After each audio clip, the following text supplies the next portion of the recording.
Bom, Jorge Magalhães, nós estamos aqui ao lado do delegado Antônio Carvalho, que é delegado da Polícia Federal aqui em Sergipe, que coordenou a operação Marcha a Ré, hoje, nesta quinta-feira, nas ruas de Aracaju e em mais algumas cidades do interior do estado. Ele vai conversar conosco a partir de agora. Doutor Antônio Carvalho, o que motivou esta operação da Polícia Federal hoje? Bom, o pontapé inicial dessa operação foi uma conversa prévia que nós tivemos com o pessoal da CGU aqui no estado de Sergipe.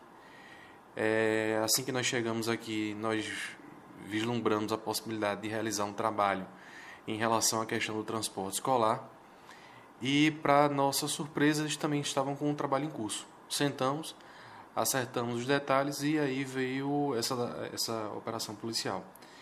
Se você me perguntar o que é que chamou a atenção para que fosse dado início a essa operação, é a questão dos quadros societários. A gente verificou que os sócios de determinadas empresas mantêm vínculos de parentesco com os sócios de outras empresas, marido e mulher, pai e filhos. E também verificamos que alguns sócios já foram empregados de outras empresas. Então, a primeira análise que nós fizemos foi em relação aos quadros societários e nós verificamos essas congruências, por assim dizer. O segundo passo foi analisar o procedimento licitatório, o pregão eletrônico, que ocorreu no ano de 2013. Quando, por ocasião do procedimento licitatório, a gente verificou que algumas empresas, ora, elas ofereciam o menor lance e sagraram-se vencedoras, ora, na disputa por outro lote, elas ofereciam o maior lance, ficando de fora da disputa. Verificamos também que algumas empresas atuaram apenas como coelhos. Coelho, no linguajar das licitações, são aquelas empresas que apresentam propostas manifestamente inexequíveis. Por exemplo, o órgão público entende que o valor mínimo possível para executar aquele contrato é R$300 mil. As empresas oferecem 310, 320, 330 e de repente uma empresa oferece um lance de R$200 mil. É o que a gente chama de manifestamente inexequível. E também a gente verificou que algumas empresas, mesmo ofertando os menores lances dentro do possível, elas deixam de apresentar a documentação quando foram chamadas para contratar. Ou seja, é uma atitude típica de quem não tem interesse em firmar contrato com a administração. Aquilo ali, na verdade, é um simulacro de licitação. É uma fraude à licitação. Para que fique mais claro, quando esta empresa que apresenta o menor valor ganha a licitação, não entrega a documentação, qual é a empresa que é chamada? É chamada em segundo lugar, e a gente verificou que a empresa que estava em segundo lugar é uma empresa cujos sócios mantêm vínculo de parentesco com aquela empresa que deixou de ofertar, deixou de apresentar a documentação. E essa segunda colocada num valor maior do que o órgão público estimulou de gastos para aquele contrato? Sim.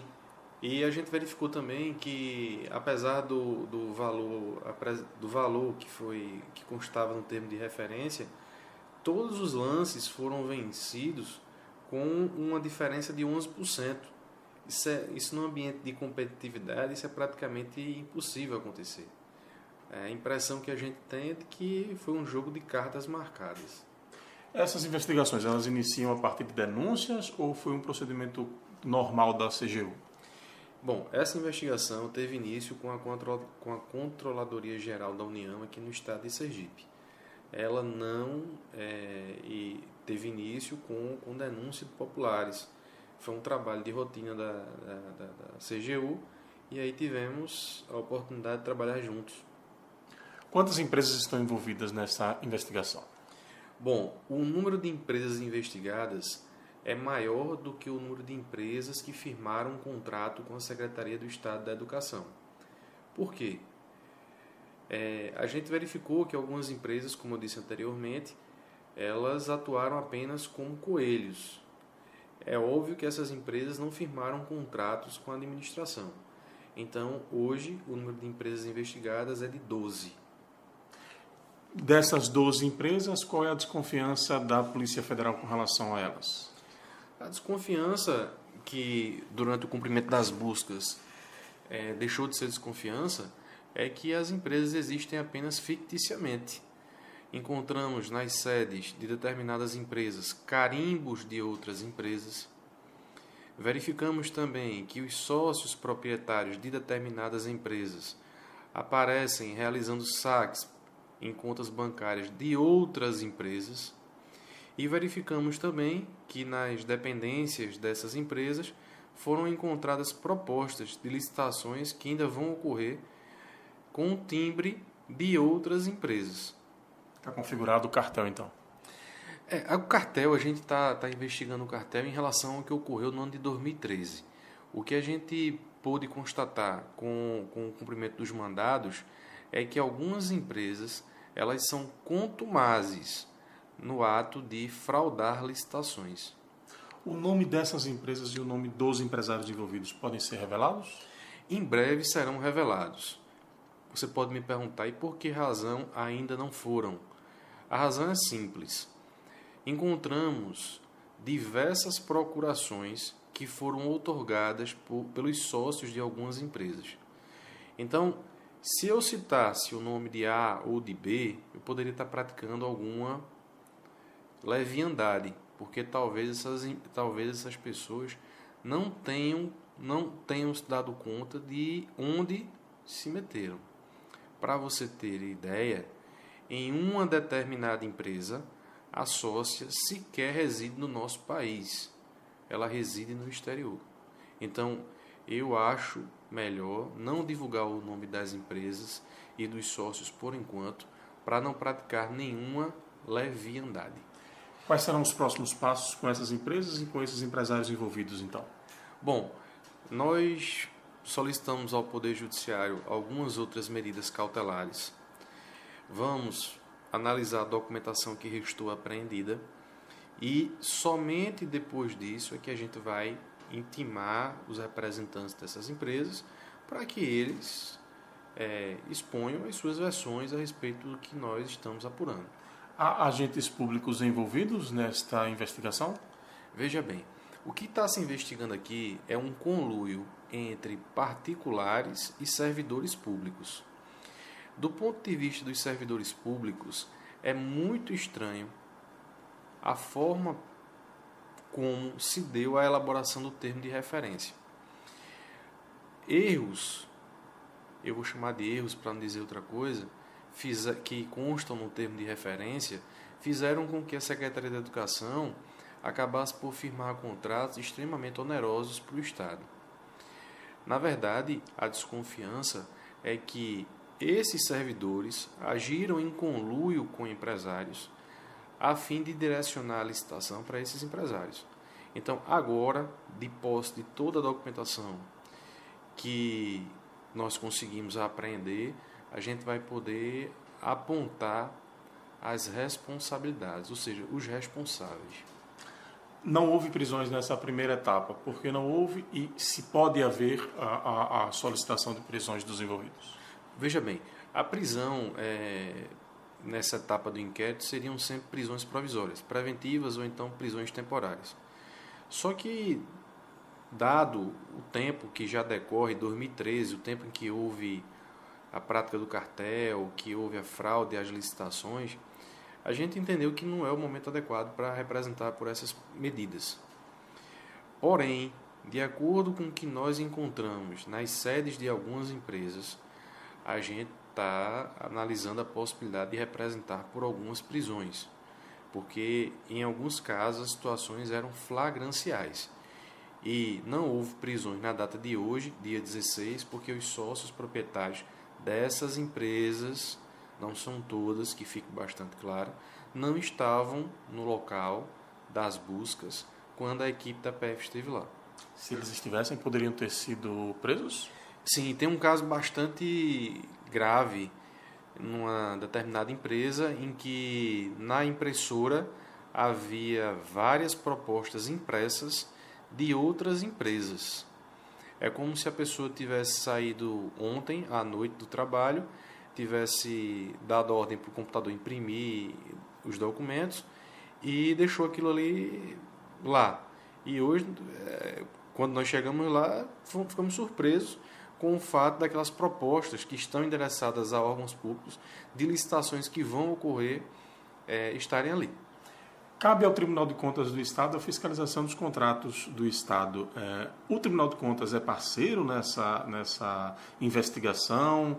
Há um posicionamento dele com relação às contas desses anos que estão sendo investigados?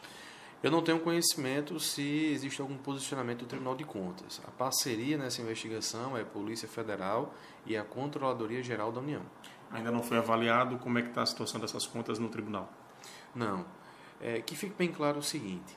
Falou-se num montante de 285 milhões de reais que foram aplicados no transporte escolar de 2014 a 2018. A gente não falou 2017.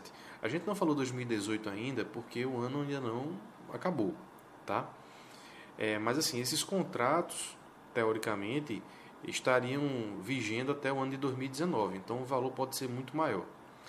Desse montante de 285 milhões de reais investigados, 13 milhões e alguma fração, eles são recursos provenientes do PENAT, Programa Nacional de Apoio ao Transporte Escolar. A verdade é que a grande maioria dos recursos é de origem estadual. Porém, quando da contratação e do pagamento houve essa mistura, por assim dizer, de recurso federal com recurso estadual, a atribuição passa a ser da Justiça Federal, a competência passa a ser da Justiça Federal e a atribuição para apurar é da Polícia Federal. Mesmo com esses valores estaduais? Mesmo havendo a participação de recursos provenientes do Estado de Sergipe. Já houve alguma desconfiança por parte da Polícia Federal de que essas empresas tivessem algum tipo de acobertamento de algum órgão fiscalizador, de algum agente público? Não, a gente não está, isso não é objeto de investigação, que essas empresas contassem com a colaboração dos órgãos de fiscalização. Isso aí não está sendo apurado, não. Quais são os próximos passos, então, desta Operação Marcha Ré? Pode haver uma segunda etapa? Quais são as próximas medidas? É prematuro falar que vai haver uma segunda fase, mas o próximo passo é a gente analisar toda a documentação que foi apreendida.